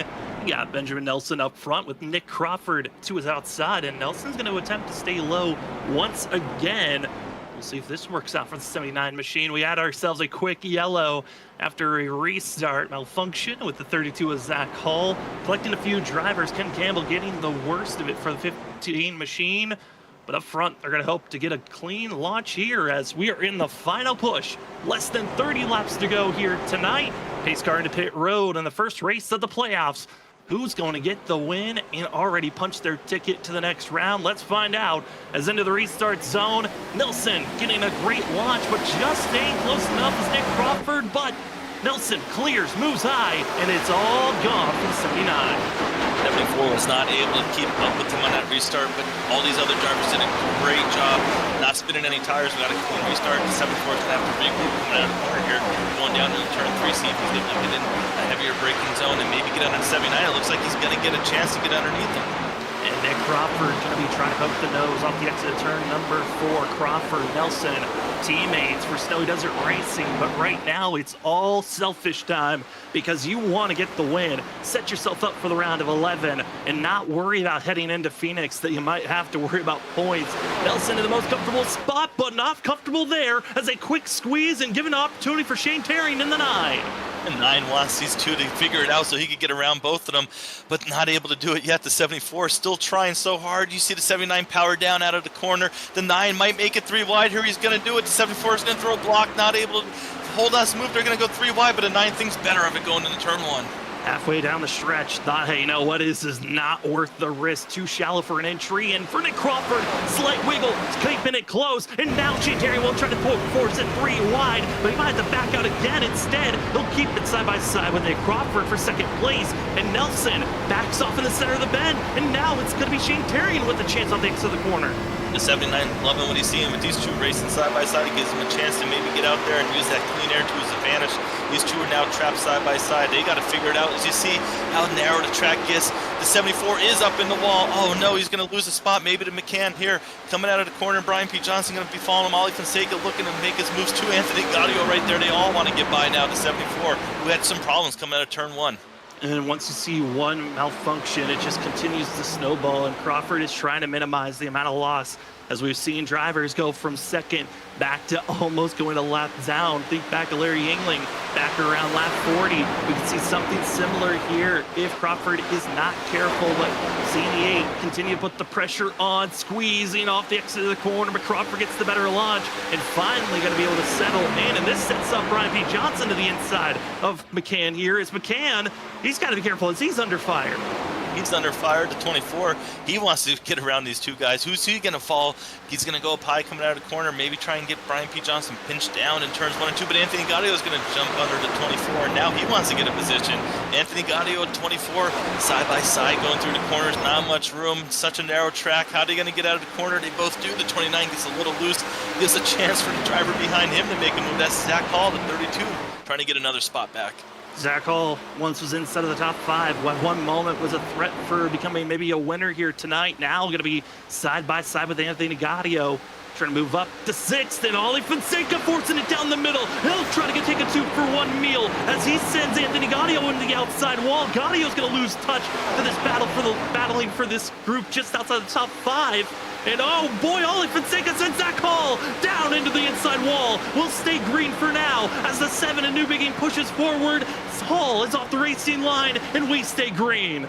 Wow, Zach Hall was hoping for a caution, but not able to get it. Wow, what a turn of events for Zach Hall, a driver who we thought was going to win this race at one point. Now he's going to have severe damage to the front end of his car. Looks like he's going to bring it to pit road.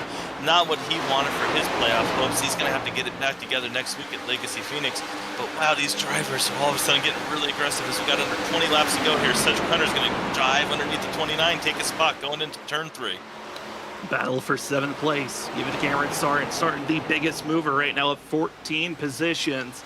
Started all the way back in last place in the 99. Has had a very strong run of pushing forward, but Cedric Hunter trying to find a way to get by, and Hunter has been on just a terrible road roller coaster of just bad finishes recently, and hoping for a good one here tonight. 8th place currently, would love to get 7th, maybe even grab 6th. But if you're the 13, I think you'll take this finish if you can just settle behind with 20 laps to go.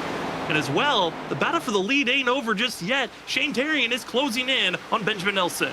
You know, that 9 car was one of those drivers that had good speed there in the middle of this race. We saw him run down to 79, but right now he's going to have to figure out what he has to do to close in on these final 19 laps. Doesn't have to make the pass right now. It's got 19 laps. He's got about 40 chances with these corners coming up for 79 to maybe slip up and get around, but the 9 right now can't abuse this car too much if he wants to stay close to the 79, who we know has great speed all around.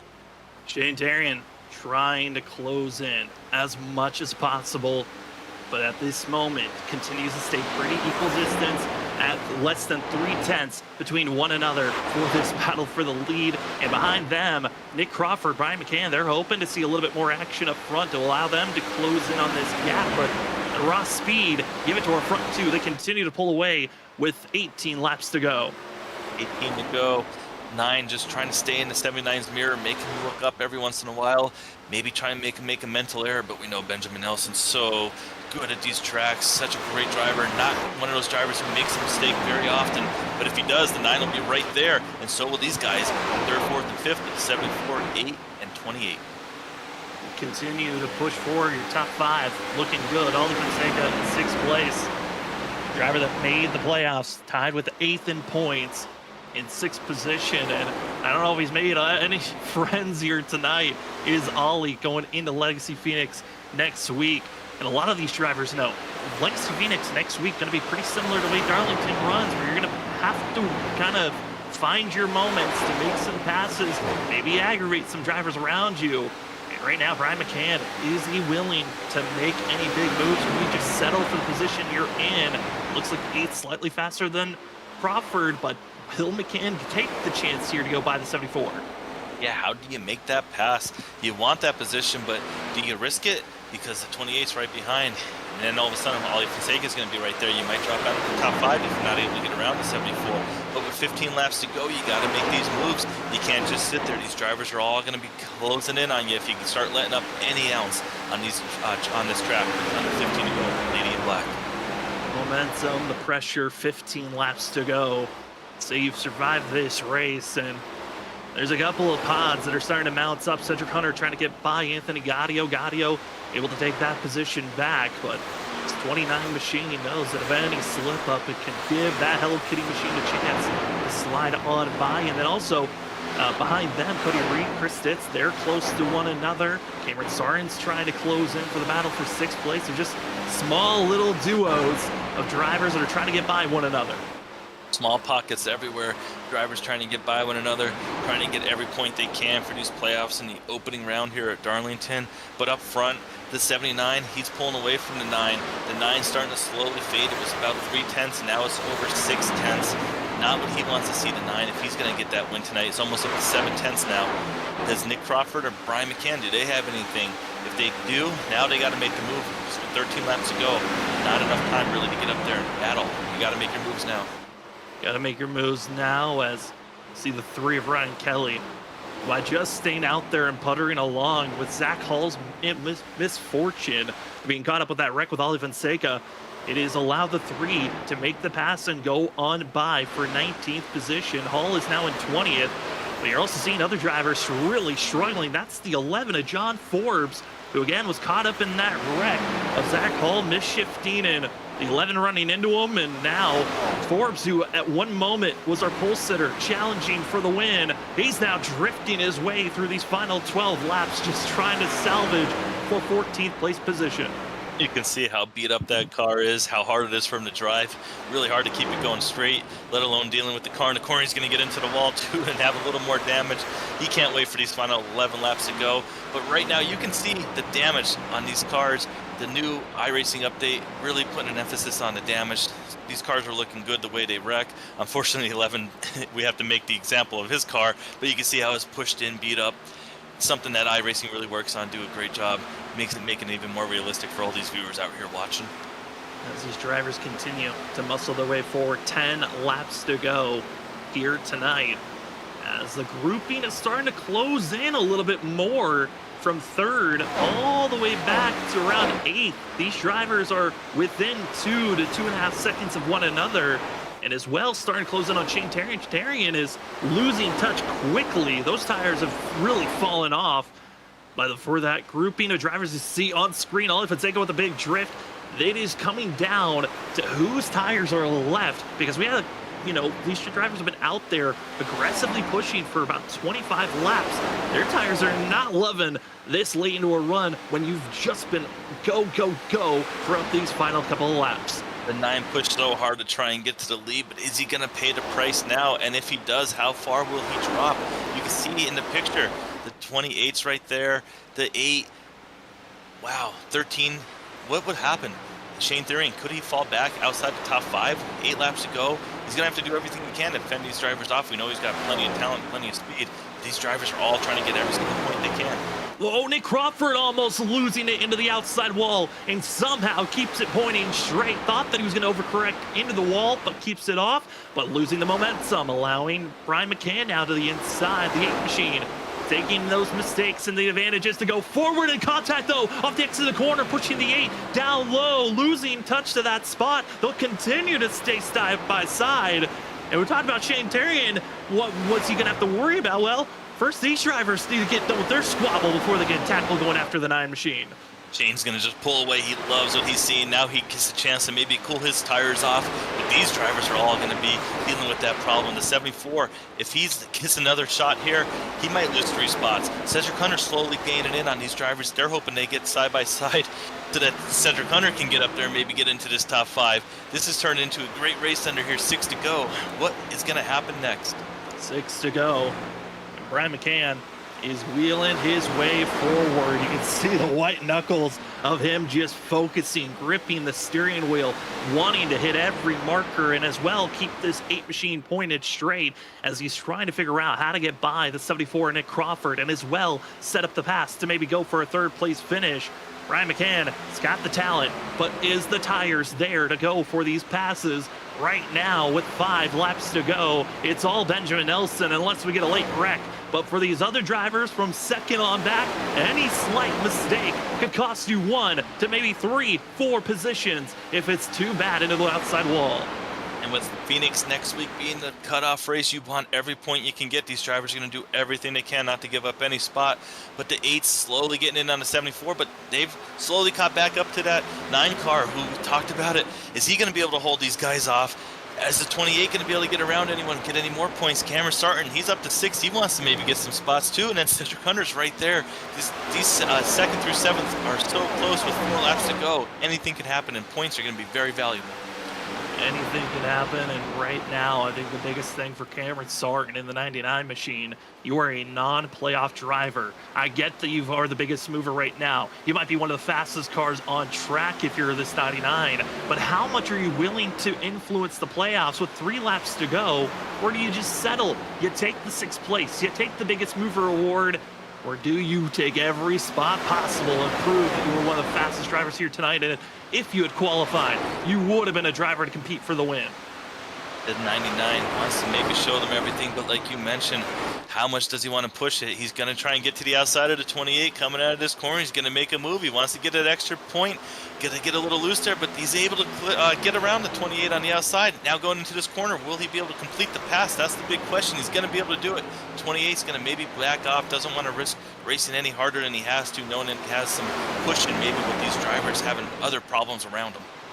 2 laps to go, and as this group battles on the backstretch, exiting out of turn number 4, it's Benjamin Nelson looking up to the flag stand, seeing that white flag as your Roasted Gems. White flag is in the air for the 79 machine. Qualified 8th. We knew it was going to be a contender to watch out for just based off the raw speed. And for Benjamin Nelson, just creeping his way around this track with over a 4-second gap lead to 2nd place in that war that's going on for 2nd back to 6th. But for Nelson, it's clean air, clean space, and a clean shot to the 2nd round, the round of 11. Give it to Benjamin Nelson as he grabs his 4th win this season, and he's gonna win here at Darlington for the Freaky Fast Broadcasting 200. The 79, once he got to that lead, He took over, showed everyone he was going to be the boss of the show tonight. Going out there, dominating the second half of this race, pulling away on that final run. They had a restart to get to him, but they could not do it. The 79 going to get the victory. Shane's going to be in second, and Nick Crawford going to be in third. They're going to be the top three. What a great race, though, we had here tonight. Lots of action, lots of playoff implications. Certainly a lot of playoff implications. Zach Hall is frustrated for the 32. I know Ryan Kelly, Larry Yingling, Douglas Newbigging, those drivers are going to be in a massive hole going into next week. And it's going to be a crazy one to watch at Legacy Phoenix.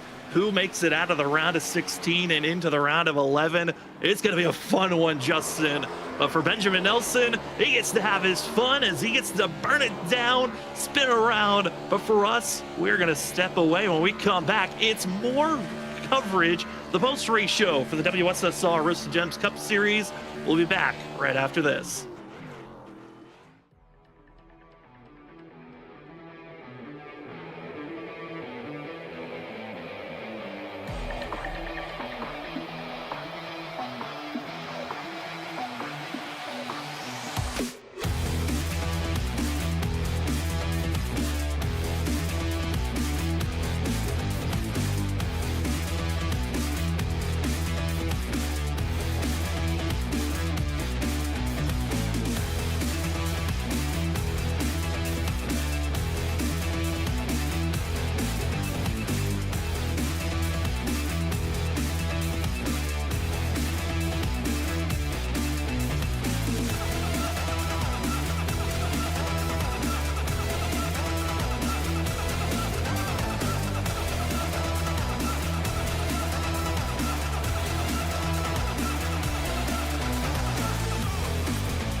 Welcome back, ladies and gentlemen, to the WSSR Roasted Gems Cup Series post-race show. As the first race of the playoffs for Season 8 is in the books, the Freaky Fast Broadcasting 200. Give it to last season's champion of Benjamin Nelson, the 79. Back to a tear, wins last week and wins this week with the back-to-back fourth of the season. Ben, it's Sam and Justin up in the booth. Man, how are you feeling getting the win to start out the playoffs? I'm feeling awesome. That's a crown jewel. I think that's the best average finish for that too. So I got that wrapped up tonight, and I got another win, the fourth on the season, like you said. It's more playoff points. That's what I wanted to do coming in here. That's what everybody wanted to do, but I wasn't sure I was going to have the long run speed to pull that off, but I did. It seemed the nighttime helped me a bit. I could save the right front. And that seemed to be the main culprit of falling off was the right front. So did well enough, and I'm happy with that. Ben, congratulations on the win. That's going to be great for playoffs, like you mentioned. Tell us about your qualifying effort, being back in 8th position. Not what we were probably expecting up here, but you kind of slowed in the beginning. You were slow to march up to the field, taking your time, saving your tires. But wow, once you got up there, you just took off. Yeah, like I hadn't really done more than 20 laps before the race started, but I did a lot of qualifying practice and I just didn't perform like I should have in qualifying. It just didn't happen. So started deeper in the top 10 and I was unsure what I was going to do about that because it was really tough to pass. You just couldn't, like the only way you could do it was to wait for them to make a mistake. And even then you got to burn your right front off and your right rear just to get beside them and try to clear them any way you can without hitting the wall. That's tough. And I had to do that a few times where I was really concerned about scrubbing that right front rubber off. So it worked out, but it definitely was not easy. I was thinking about 20 laps in, man, how am I going to get to the front because you just couldn't pass. It's really all it was. The track's not wide enough, but luckily the tires wear, so you got some opportunities there. Well, I mean, Ben, a great run for yourself.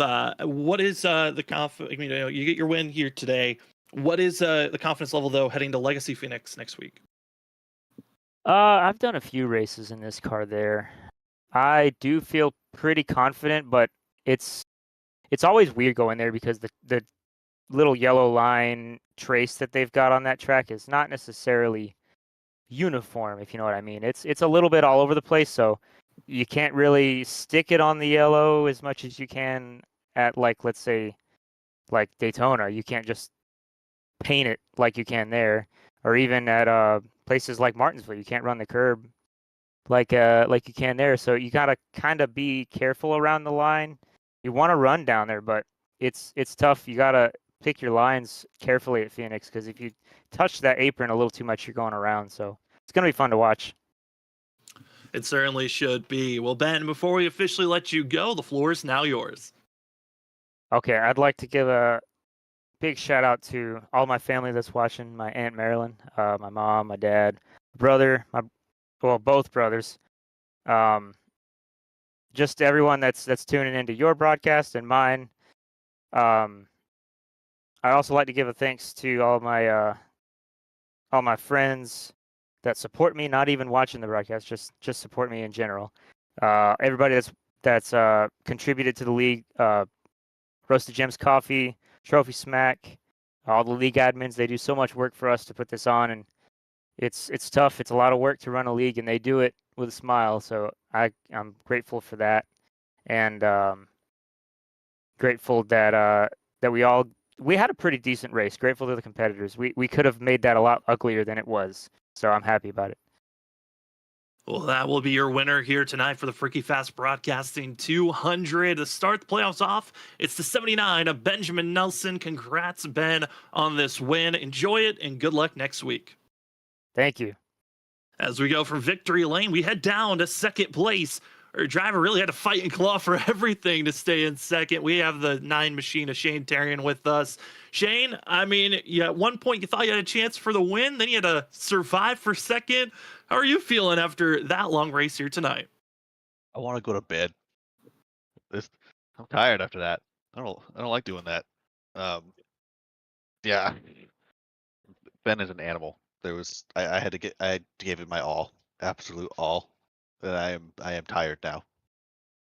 Shane, Justin up here. Congratulations on second. You drove a great race. There was times in the middle of the portion of the race where you were really running down Ben, like you said. You gave it all. You gave it your all. You just weren't able to get around them. Is there anything you think you could have done different? Maybe in the green flag pit stops. Maybe pitting a little earlier. Maybe trying to get in front of him. Anything like that you thought about? I think more practice. I don't think anything. The only person I think that had something for Ben was Zach, but unfortunately was caught up in a wreck. But I think more practice. I didn't even practice. I completely forgot we were racing this week because it was build week until like this morning. So yeah, it's practice is the only thing that could have beaten Ben there.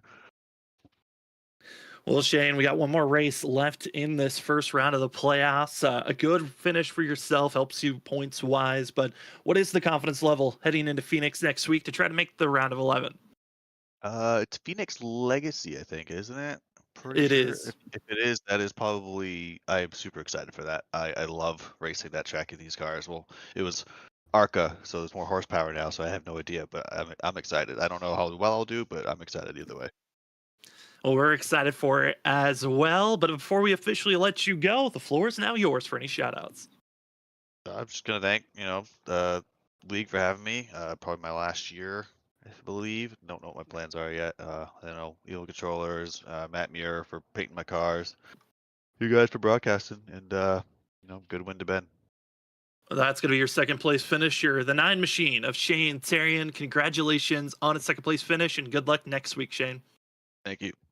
As we move from second place, we go down to third, where we get to talk to the 74 of Nick Crawford. Had his chances to try to fend off Benjamin Nelson, but comes up shy in third place. Nick, it's Sam and Justin up in the booth. How are you feeling after that duel you had trying to go for second place? It's just nice to talk to you guys once again, even on a different night. Um, I'm real sweaty. That was hard. Probably should have done a little more practice, but third place is good. I'm happy with it. I think I could have gotten second if I didn't make so many mistakes, but I'll be happy with third place. Nick, we're excited to talk to you as well. Always like hearing from you. You mentioned getting some practice maybe tonight could have helped. How about Legacy Phoenix? You're going to be hitting the sim, getting a lot of practice for next week. Go out there and maybe get that victory. Take your playoff hopes to another round and get into the next round. I wish, but life has decided that I will not be racing at that race next week, so I gotta hope for a miracle. I was hoping to win tonight to just make it into the next round, but as of right now, I don't think I'll be racing that race next week. So we'll see. Hey, we've seen some miracles happen for some drivers before. You never know. Well, Nick, with us missing you next week, we're going to miss you for sure. But for tonight, before we let you go, the floor is now yours for any shout-outs. As always, I gotta shout out my beautiful wife. She is amazing, love of my life. Shout out to my teammates for all the information that they give. It's so hard for me to multitask during the race, and Norris is there with the stats. And then shout out to the admins for putting on a great league. It was actually fun tonight for me at Darlington. And then shout out to you guys for putting on a great broadcast. Well, thank you, Nick, for that shout-out. And good luck whenever we do see you back out there on track. Thank you.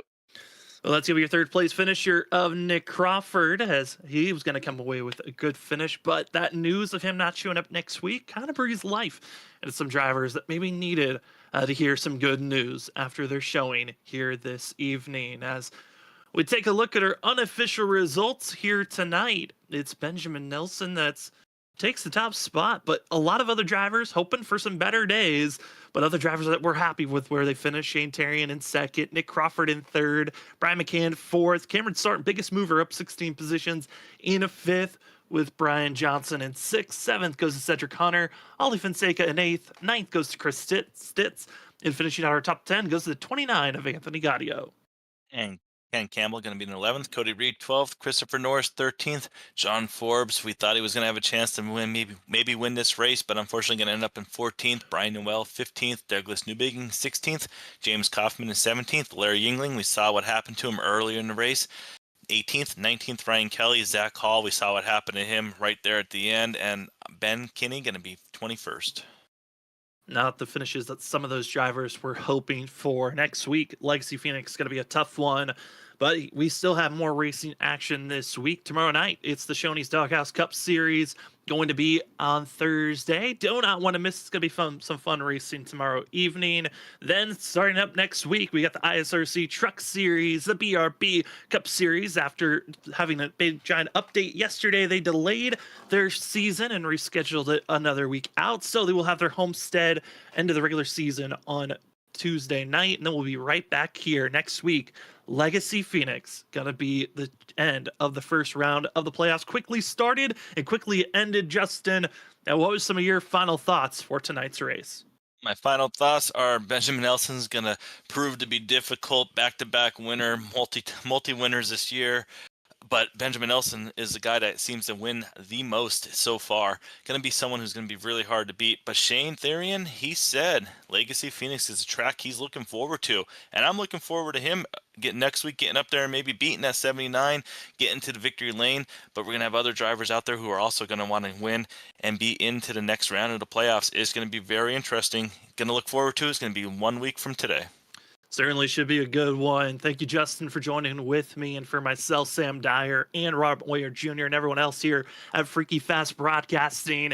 Thank you so much for joining with us here tonight on your Wednesday evening, as the first race of the round of 16 is done and dusted. Benjamin Nelson gets the win. He's locked into the round of 11, but who else will be joining him? You'll find out next week at Legacy Phoenix.